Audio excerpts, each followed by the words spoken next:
me tell you something, and this is the same problem. We're not going to say Arsenal's in trouble because they're not in trouble, but Arsenal will never change. They are a rigid team. Arteta wants to have a setup in which Odegaard is the playmaker and sees everything, and everything is mechanical. Who's on the left again? Madueke and Trossard.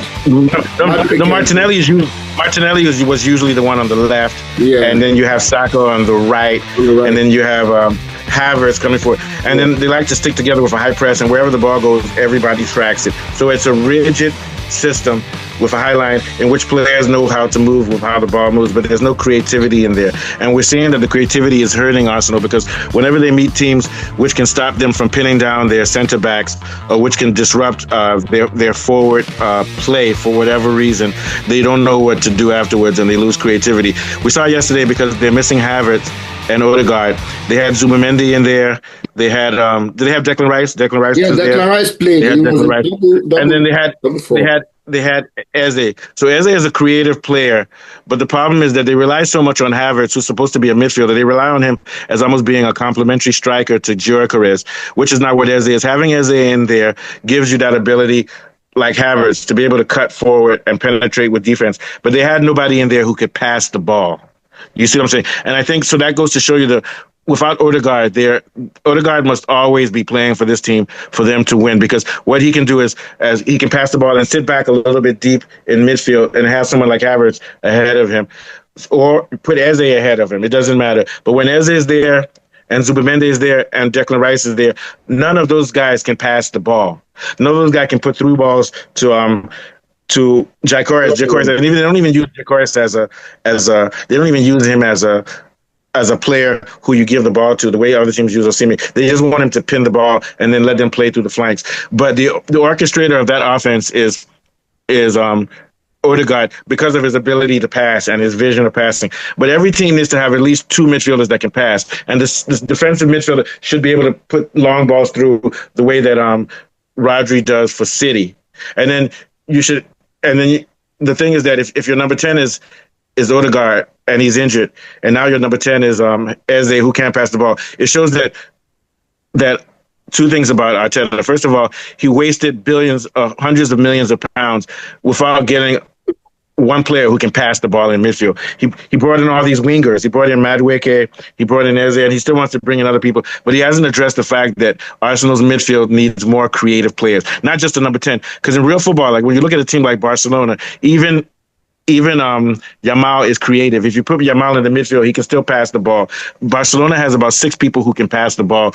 Arsenal has no one except for Odegaard who can pass the ball. And you would think that Arteta would address that. Second thing is that lack of flexibility. When you can't play that rigid style of football you need to have different systems of football that you can play based on who you need. And that's when you need versatile midfielders and also versatile forwards who can drift, who can pass, things like that. Look at how this guy's playing for Atletico Madrid now. Lookman. He's versatile. We saw how he played in Nigeria. In a diamond, he was playing almost the way that a Havertz or an Eze would play, as almost like a attacking midfielder / winger.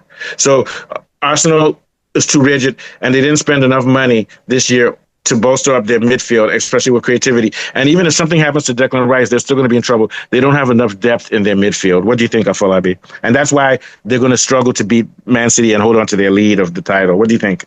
You're absolutely right. There's no depth in the midfield. And like you rightly mentioned, Martin Odegaard is the only player that can play a line-breaking pass to open up the Arsenal attack. They thought when they signed Eze, they had signed a like for like, but Eze's skill set is different. Eze is more of a carrier, a progressor of the ball, someone who can dribble and advance the ball. He doesn't have the quality that that Odegaard has, to thread the ball through the eye of a needle. But the problem with Odegaard is, he can't stay fit. He keeps getting injured. And once he gets injured, the Arsenal opponents recognize that nothing will go through the middle. So they basically stuff the middle and force Arsenal to play through the wings. And if Arsenal continues to do that, all they get is corner kicks. And if they don't score from corner kicks, I mean, they're just basically going to end the game in a draw like it happened against Brentford. So as it is now, like you rightly mentioned, Arsenal has become so predictable. The lower league teams have solved them. They know how to play against them. And Arteta is not the kind of coach that likes to experiment. He just likes to stick to a particular way of playing.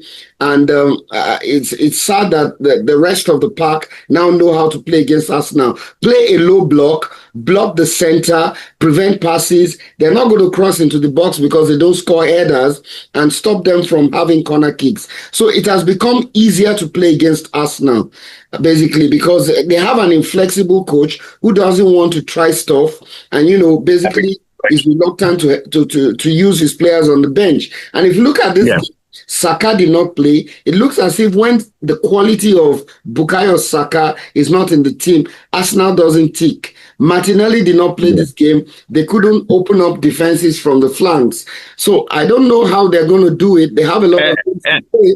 And this goes every time I look at a game, look at the opposite example. So in other words, Arteta doesn't even rotate the players he has. You got guys like Nwarini who you don't even use them. So rotating, but every time, have you noticed every time you look at a game with Manchester City, it's always a new bunch of people on the pitch. Manchester City rotates. They do. Because that's what you have to do in modern football. You have three cups you're playing for. You have to be able to rotate. And once you rotate the players are sharp and ready to go whenever you need them. You haven't been using Eze, and now you want to bring him now because Odegaard is injured. You get my point. If you had been rotating him constantly, it would have been a different story. So, I mean, my money is still on Arsenal to win, but you never know. I think Kunle might be right. The closer we get to March, the more these guys become rubbish, man. And when I say rubbish, we know they're going to win games, but they had a golden opportunity to leave Manchester City behind, and Manchester City is still within shooting range, and they have to play City this year, right? Yes, it won't be easy. It won't be easy, and that's going to be the biggest match. They have to draw with City. When they play them. And we all know what City's problem is. Once they get their starting defenders back and they become solid back, they will start to win games. And Arsenal. Yeah, and then Rodri is getting more and more fit. Yes. Yeah. And Rodri is building up his fitness. He's building up his fitness. So once he continues to put in, consistent performances, and Man City gets their first team defenders back, I mean, Arsenal with their mental block and psychological problem, you never know. They could bottle it again. I'm expecting it. They're going to bottle it like a Coca-Cola factory. All right, everybody, take us out. Tomorrow we'll do a show in the evening on F1, and that's it for this. Okay. Take us out. It's been another brilliant show. We've been talking about Arsenal and how they might just throw it away again. I'm from Mustafa myself. We'll be back again. See you next time. That was a good one.